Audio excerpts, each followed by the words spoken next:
Ya, berita berikutnya pemirsa, dua bocah kakak beradik menjadi korban pelecehan guru gaji di salah satu ponpes di Kota Bekasi, Jawa Barat. Aksi bejat pelaku terjadi sejak tahun 2023. Polisi mengamankan AM 32 tahun seorang guru ngaji di sebuah pondok pesantren kawasan Jati Asih, Kota Bekasi.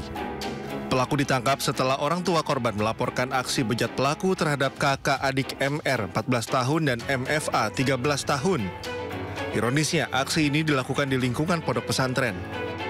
Aksi bejat pelaku diduga terjadi sejak 2023 hingga awal Januari 2025. Modus pelaku dengan meminta korban membersihkan kamar dan warung orang tua tersangka.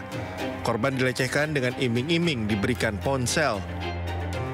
Tersangka mendapatkan ancaman hukuman di atas 5 tahun penjara. Sementara itu rekan-rekan media ada yang ingin ditanyakan. Dan ada ancaman nggak dalam ngelakuin itu? Ada ancaman? Setelah melakukan tindakan tersebut, tersangka mengancam untuk tidak memberitahu kepada orang lain.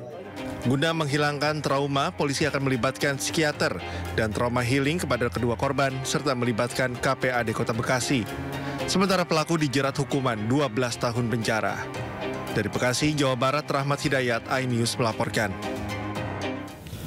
Ya, ini miris sekali Yasmin. Saya juga baru scrolling ya di @official iNews TV ini di Instagram, juga ada berita di mana tadi itu di pondok pesantren bukan satu-satunya terjadi pencabulan, tapi juga ada di lokasi lain yang mana ini mengaku bisa menyembuhkan dengan, mohon maaf, air bani, dan kemudian jadi banyak sekali korbannya. Ya, dan itu menjadi bagi para orang tua menjadi concern ya. Concern juga, dan perlu diwaspadai lagi dan dilihat terkait dengan track record seperti apa. Guru yang seharusnya melindungi ini malah membuat anak-anak menjadi trauma seumur hidup, dan juga menjadi malah takut untuk melakukan tindakan tersebut. Tindakan tersebut dalam artian ketika sedang mengaji jadi memiliki rasa trauma pada saat beribadah begitu. Ya, itu kan trauma berkepanjangan itu betul sekali. Sangat dikhawatirkan ya. Nah, bicara trauma ini juga memang pencabulan ini bukan hanya terjadi di dunia pendidikan saja, tapi juga memang ini walaupun orang Indonesia sampai di luar negeri juga terjadi ini ya. Dimana kalau kita ingat ini ada salah satu kasus di mana ini Indonesia hingga kini pun masih terus menjalani komunikasi dengan Inggris tentang rencana pemulangan predator seksual Reinhard Sinaga. Ya, ketika hal ini digaungkan ke publik, banyak terjadi pro kontra di masyarakat, yang mana pemirsa, pemulangan Reinhard ini juga merupakan permintaan dari orang tuanya untuk melanjutkan hukumannya di tanah air.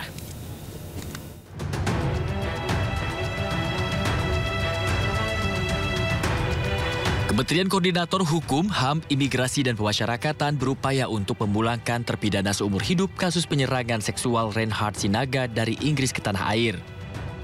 Upaya tersebut didorong oleh permohonan dari keluarga Reinhard agar anaknya bisa menjalani hukuman di Indonesia. Kemenko Kumham Impas mengklaim pemulangan Reinhard berbeda dengan pemulangan narapidana dari negara lain, karena pemulangan ini sebagai pertukaran narapidana. Tentu kita sebagai sebuah negara berdasarkan pembukaan Undang-Undang Dasar 45, negara melindungi segenap bangsa dan tumpah darah Indonesia. Jadi semua warga negara kita di luar negeri kita lindungi kepentingannya, meskipun yang bersangkutan itu melakukan kesalahan dan dihukum berdasarkan putusan pengadilan dari negara yang bersangkutan. Soal salah itu soal lain, tapi sebagai warga negara itu berkewajiban untuk memberikan perlindungan kepada warga negara yang bersangkutan. Reinhard Sinaga dijatuhkan hukuman penjara seumur hidup oleh pengadilan Manchester pada 2020. Ia dinyatakan bersalah atas 159 pelanggaran seksual, termasuk pemerkosaan terhadap 136 pria Inggris dalam kurun waktu 2015 hingga 2017. Ia harus menjalani minimal 40 tahun bui atas kejahatan itu. Dikenal sebagai predator seksual paling kejam dalam sejarah hukum Inggris, Reinhard menjalani hukumannya di penjara HMP Wakefield, Yorkshire. Penjara ini menampung sekitar 800 penjahat dengan kasus kejahatan berat.